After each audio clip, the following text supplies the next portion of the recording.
Phylum Echinodermata. This phylum includes all your sea stars, your sea urchins, your sea cucumbers. Now, the word echino means spiny, and of course, derm means skin. So what can we say about phylum Echinodermata? When we look at the phylogeny of metazoans or animals, we first see that as we start with phylum Platyhelminthes and go all the way up to the most biodiverse phylum, Arthropoda, we see these are protostomes. So during embryonic development, the first opening becomes the mouth, which is totally different to members in phylum Echinodermata and even phylum Chordata, where these are deuterostomes because during embryonic development, the first opening becomes the anus. Of course, these are, for the most part, triploblastic metazoans, so 3-cell layers. So looking specifically at protostomes, if we look at body plans and morphology, we start seeing acoelomate or gutless metazoans, pseudocoelomate or false gut, and then we rarely start seeing metazoans with true guts or coelomate. We also start seeing different groups. Now remember, in taxonomy, we like to group organisms according to morphology. And then if we look at cladistics, then we look at evolutionary history using phylogeny. We see two groups again. So remember, these are invertebrates. We see the Lophotrochozoans. So you have larvae, and then ecdysozoans, which are animals that actually molt their cuticle. We also see differences in the way your cells form. So in this case, we have spiral cleavage. But notice for protostomes, as we develop into your the first opening, your blastopore, these eventually, like I said, in protostomes becomes the mouth. The second opening becomes the anus. Even though there are 4 phyla of deuterostomes, so we are most associated, we know more about phylum Echinodermata because everyone knows sea stars and sea urchins. And then we ourselves as humans, we belong to phylum Chordata. Now, vertebrate zoology, when we look at phylum Chordata, of course, we look at the main groups, fishes, reptiles, including birds, amphibians, and of course, mammals. But for the most part, this chapter is specifically on phylum Echinodermata. So if we look at the phylogeny, we see phylum Echinodermata, so pentaradial, so radial body symmetry, usually with penta, 5 arms. We have exoskeleton, so we will talk some more about that. And then if we look all the way to the separate phylum Chordata, of course, during embryonic development with phylum Chordata, we have the postanal tail, the notochord, endostyle, and of course the hollow nerve cord. Remember, these are all triploblastic. For the most part, they are deuterostomes, both first opening during embryonic development, or your blastopore becomes the anus, second opening, the mouth. So phylum Echinodermata. We know these, like I said, as your sea stars, sea urchins, our ever favorite sand dollars, sea cucumbers. We will talk about crinoids, over 7,000 living species. Most of these are spiny, all are marine. So marine organisms. When we think about marine ecosystems, you find a lot of these on coral reef ecosystems. They are osmoconformers. What that means? For the most part, their internal body fluids are isotonic to the environment. So for the most part, their internal fluids are the same salinity as their environment. So most intertidal zones, of course, 0 to 200 meters, but you do find others as well at the abyssal regions. They are, for the most part, benthic as adults. Of course, we will talk about your different life stages, feeding habitats. So benthic, they were mostly scavengers, suspension feeders, and even represented as predators as well. Spiny radial symmetry. Their larvae are, for the most part, bilateral, but then once they settle and become adults, they have your radial symmetry. Most have pedicellari, and so these are involved in getting fragments off their body. When we look at the different groups, we see crinoids, your sea stars, asteroidea, your brittle stars, ophiurioidea, your sea urchins, echinoidea, and of course your sea cucumbers, holothuroidea. For the most part, the group crinoidea, they're metazoa, so for the most part, their oral side faces upwards. But for the other four groups, asteroidea, ophiurioidea, echinoidea, and holothuroidea, they are eleutherozoans, meaning that their oral sides are down.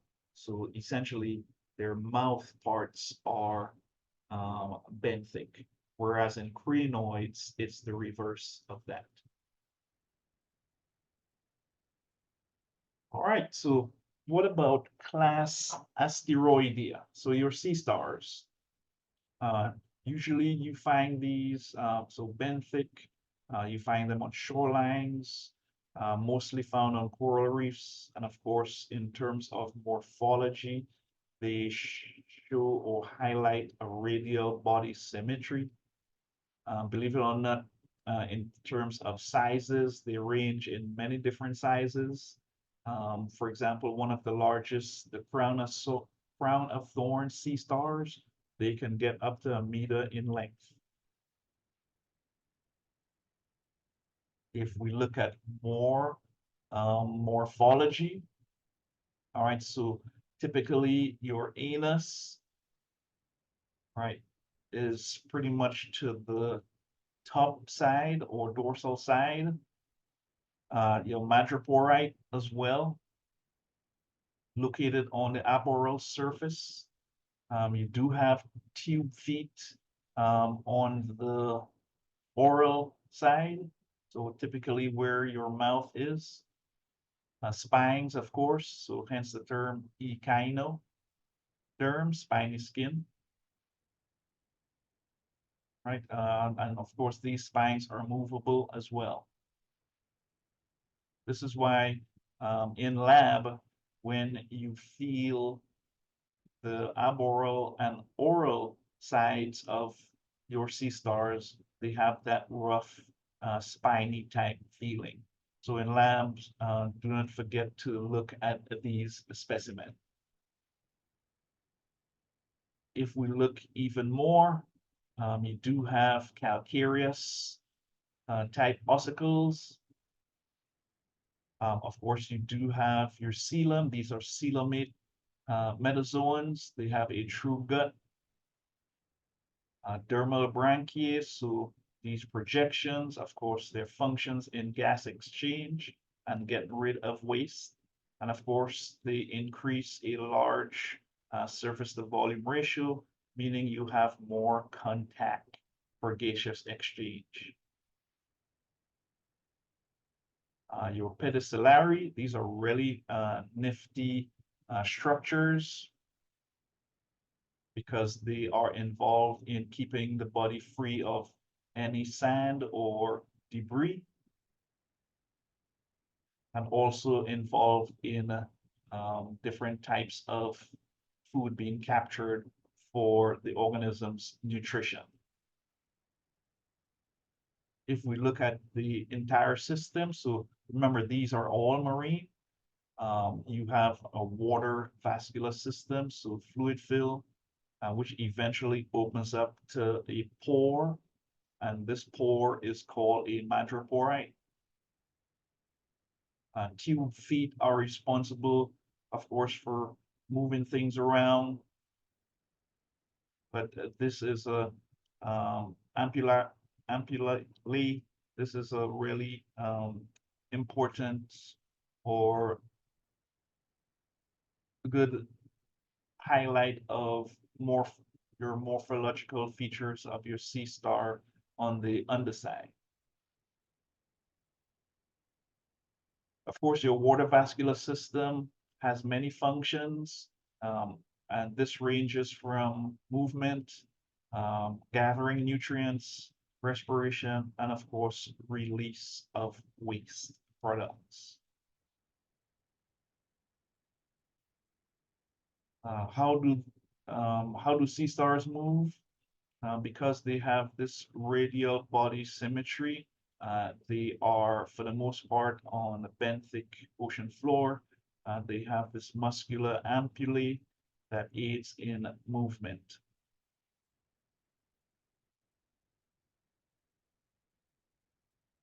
Tube feet, papillae, so aids in movement. If you are fortunate, every morning or evening, and the tanks we have here, the marine tanks we have here, you actually see a few of these sea stars on the aquarium glass walls. And so they move in a slow manner.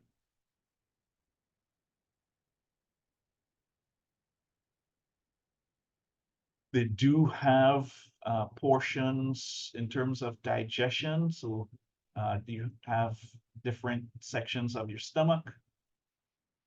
And of course, when there's digestion involved, there's also production of waste material. Sea stars are predators as well. They can intake organisms such as mussels, different types of mollusks, even scavengers, scavenge worms, fish, and even other echinoderms. And as mentioned before, one of the largest in terms of diameter sea stars, your crown of thorns sea stars. These actual species name Acanthus starplantae. These have huge spines. They devour corals, usually in the Great Barrier Reef, Australia. Sometimes there is a population increase in these sea stars, which is not good because they feed on these coral polyps and they leave destruction when they feed on them. All right, venomous spines, they're, like I said, they are easily one of the largest sea stars in the world, and they are very challenging to get rid of. So really neat class Asteroidea or your sea stars. They are able to regenerate an arm if it should be disconnected. So autotomy. Also, where you find their oral discs. Usually that's where their mouth is located, and they use this force for gathering nutrients.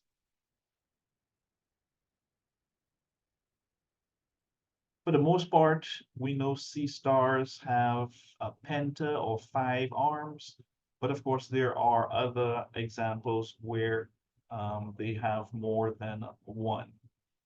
Some species can produce asexually, but for the most part, species can reproduce sexually.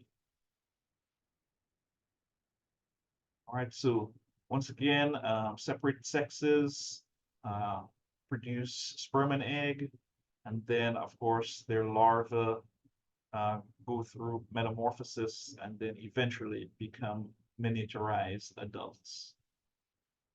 Now, some of their larvae, of course, are bilateral, but then eventually the small adults become radially, uh, have radial symmetry.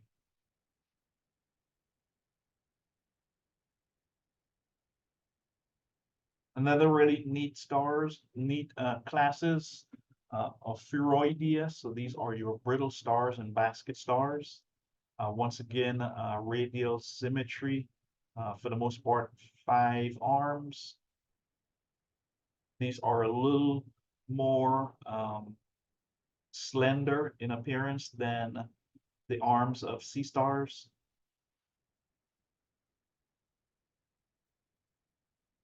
They use their arms for locomotion. Of course, tube feet do aid in locomotion as well, but as you can see, they bring their centralized um, mouth part. They siphon all food particles down to the mouth. Very different position of your madreporite, whereas in your sea star, it was next to the anus. Um, they are positioned close to the mouth.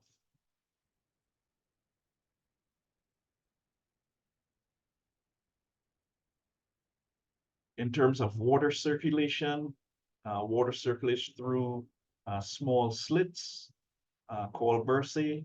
And of course, you do have gaseous exchange. The other functions of your bursae, reproduction as well.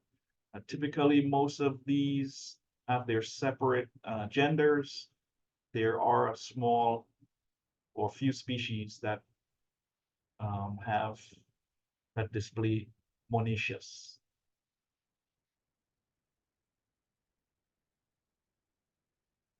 Believe it or not, brittle stars are very diverse on reefs. Um, they are negatively phototactic, so they typically hide when they're exposed to light. We do have some of these in the tanks, marine tanks here as well. And when the light comes on, usually they forage at night, and when light comes on, they disappear. All right, so in continuing, we are looking now at your echinoids, so your sea urchins, and of course your sand dollars, which most of us know. Um, in our marine tanks, we have several types of sea urchin species. The calcium carbonate, um, oval type structure of sea urchins. These are called tests. And from these tests, you have your spines projecting. Most of these, of course, are scavengers as well. Your anus, of course, located on the top side, also known as your periprop. And of course, your mouth is at the base.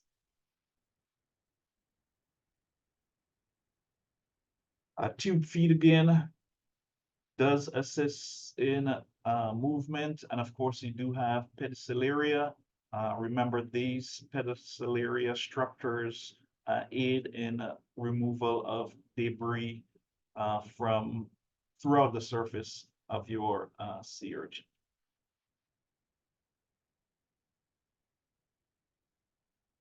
All right, so within these spines, you also have several types of pedicelaria.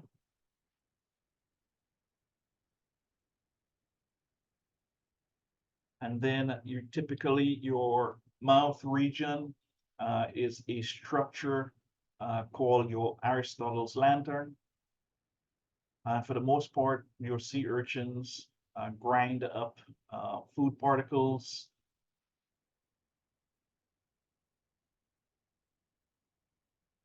Your sand dollars are really neat. You do have these in terms of morphology. All right, once again, radially symmetrical. These small oval spaces that you see, those are your lineals.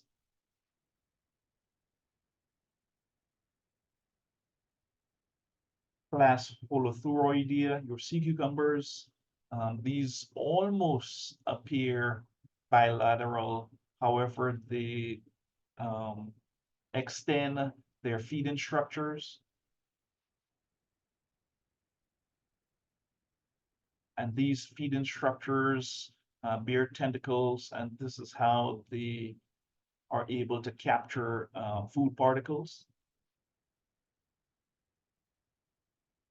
These food particles, of course, are pulled down into pharynx and eventually your stomach. Of course, all of these are marine.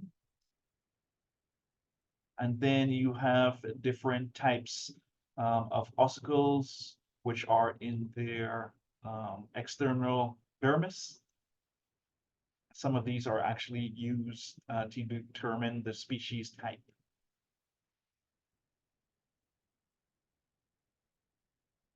All right, so most of these do produce a sticky mucus because they're suspension feeders, so any food particles are trapped in these tentacles.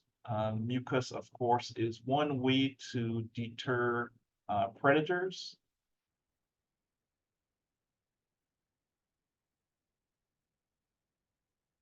These covariant tubules, like discharge these sticky mucus-like release, which actually may have toxins as well, but it is one way to deter predators. Possible defense mechanism.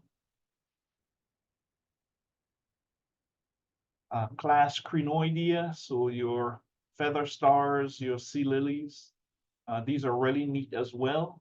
Of course, their oral surface faces up, which is, of course, different to the other classes we discuss, which are in the reverse. They're suspension feeders. And usually when you see these on reefs or while scuba diving, they appear almost like feather dusters themselves. Radial body symmetry. And as you can see, these extensions, tentacle-like extensions, have pinnules. And once again, these typically trap small invertebrates.